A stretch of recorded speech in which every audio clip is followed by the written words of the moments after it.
What if the most important story in the Horn of Africa right now isn't a conflict, a crisis, or even a political dispute? What if, instead, it's a business partnership?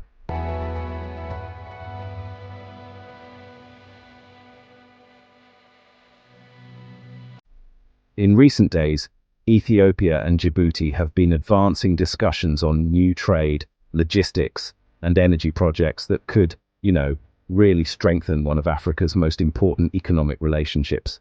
At first glance, these developments may seem like just routine government meetings. But, honestly, behind the headlines lies a much bigger story. It's a story about trade routes, strategic infrastructure, regional influence, and the future of economic growth in the Horn of Africa.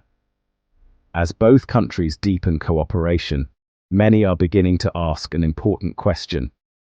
Could Ethiopia and Djibouti be building the foundation for the region's next economic transformation?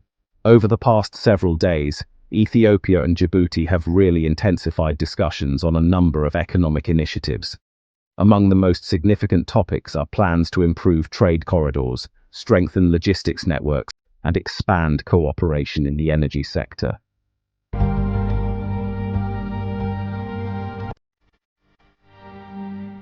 Officials from both countries have emphasized the need for faster transportation, more efficient customs systems, and, better infrastructure to support growing trade volumes.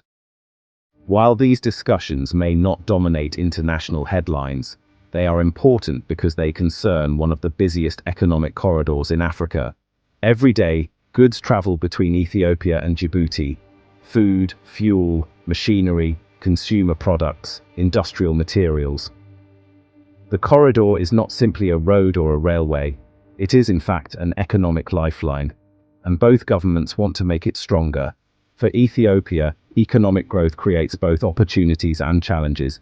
As businesses expand and demand increases, the need for efficient transportation becomes more important. Manufacturers need reliable supply chains, importers need predictable delivery times, exporters need affordable access to international markets. Even small delays can create significant costs. This is why Ethiopia continues to focus heavily on logistics and connectivity. The goal is not only to move more goods, it is to move them faster, cheaper, and more efficiently. The latest discussions with Djibouti reflect this broader objective. By improving infrastructure and reducing bottlenecks, Ethiopia hopes to support long-term economic growth and attract additional investment. For Djibouti, these developments are equally important. Despite its relatively small size, the country occupies one of the most strategic locations in the world. Situated near the entrance of the Red Sea, Djibouti serves as a key gateway for regional and international trade. Its ports are among its most valuable assets. As trade activity increases, Djibouti stands to benefit through increased business activity, investment, and economic development. The more cargo that moves through the corridor, the greater the opportunities for logistics companies, port operators, and service providers. This is one reason why Djibouti continues investing in infrastructure and transportation projects. Maintaining its role as a leading logistics hub remains a national priority, and cooperation with Ethiopia is central to that strategy. Perhaps the most interesting aspect of the recent discussions is the growing focus on energy. Reports indicate that Ethiopia and Djibouti are exploring ways to strengthen cooperation in oil and gas infrastructure. Although many details are still being discussed, the potential implications are significant. Energy infrastructure plays a crucial role in modern economies. Industries depend on reliable fuel supplies. Transportation systems require energy to function efficiently. Growing cities need stable access to resources. For Ethiopia, improved energy logistics could support industrial development and future economic expansion. For Djibouti, new energy-related projects could strengthen its position as a regional hub. If these plans move forward, they could represent a major new chapter in the relationship between the two countries. The Horn of Africa is, becoming increasingly competitive. Across the region, Governments are investing in ports, transportation networks, and trade infrastructure. Everyone understands the importance of connectivity. Efficient trade routes attract businesses, they attract investors, and, honestly, they create economic opportunities.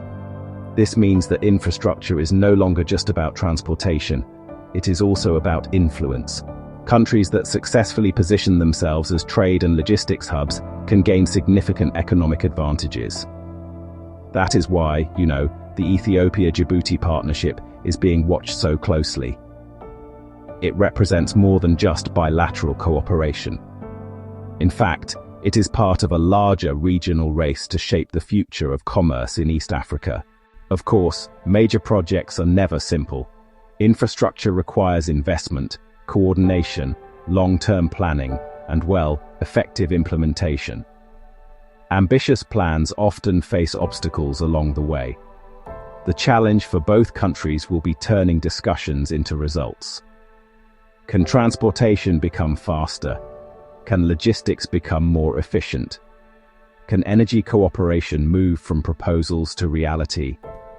These are the questions investors and observers will be watching in the months ahead. Because ultimately, success will be measured not by announcements, but by outcomes.